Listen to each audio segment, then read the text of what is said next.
take a look at specifically aquatic ecosystems. So aquatic ecosystems are affected by following factors, and these are just four, but they kind of wrap a lot of other factors along with it. So we'll talk about these four in a little bit more detail. So these four are water depth, temperature, water flow, and the amount of dissolved nutrients. So if you take a look here in this picture, this is a very large food web, a general food web in the marine ecosystem. So let's talk about these four factors in a little bit more depth. And the first one we're going to talk about is water depth. So organisms are affected by the amount of sunlight that can penetrate the surface.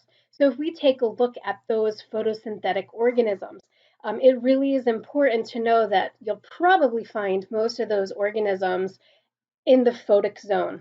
And the photic zone is the top layer of the global ocean, pretty much. The photic zone only goes down to about 200 meters. So if you take a look here in this picture, really this is where you're going to find those photosynthetic organisms like phytoplankton, zooplankton, and that's because the deeper you go, the less sunlight there is. Sunlight does not go all the way down to the very bottom of the ocean. So from about 200 meters down to the bottom of the ocean, that's your aphotic zone. And this is where photosynthesis cannot occur. And so when we take a look at the ocean, we're noticing that a lot of our photosynthetic organisms are at the top in the photic zone. Everything else is not, is in the aphotic zone. Water temperature can also affect aquatic ecosystems and where certain organisms live. So of course, any type of organism that lives near the equator is going to be adjusted more towards a warmer type of water temperature. And of course, if we take a look at this particular picture, so we have the hottest water temperature in this reddish orangey area. So this is pretty much your equator that happens right around here. Now, as we move down and going into water depth, it typically gets a little bit colder. And if you are anybody who's ever scuba dived, sometimes you have thermoclines as well. So you can actually flow into a really cold thermocline, and it's really interesting to go up and down. You go into like a warmer water and then down to colder water, and this is only within a few feet. So it really has, if you're a scuba diver, you can actually kind of feel that thermocline temperature. It's really, really interesting. But water temperature, again, is a second factor that can affect marine ecosystems because of the types of organisms that like the warmer weather, or not warmer weather, but the warmer temperatures versus the colder temperatures. Now, there's three types of aquatic ecosystems here. We have freshwater, we have estuaries, and we have marine. So when we are talking about marine ecosystems, we're talking about the oceans. These are saltwater environments. If we were to move a little bit inland, then we move into something called an estuary. Now, an estuary is where a river meets the sea. So we have fresh water mixing with salt water.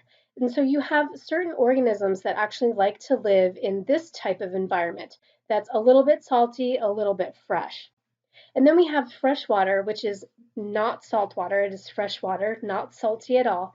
And this is typically what we see in like on the land. So we have lakes, ponds, rivers, streams.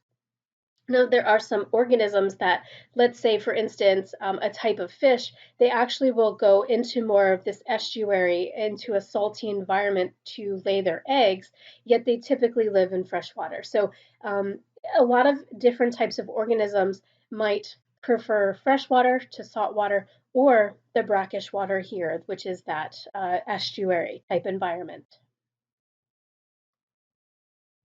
So moving on into the three zones based on distance from shore when talking about a marine ecosystem.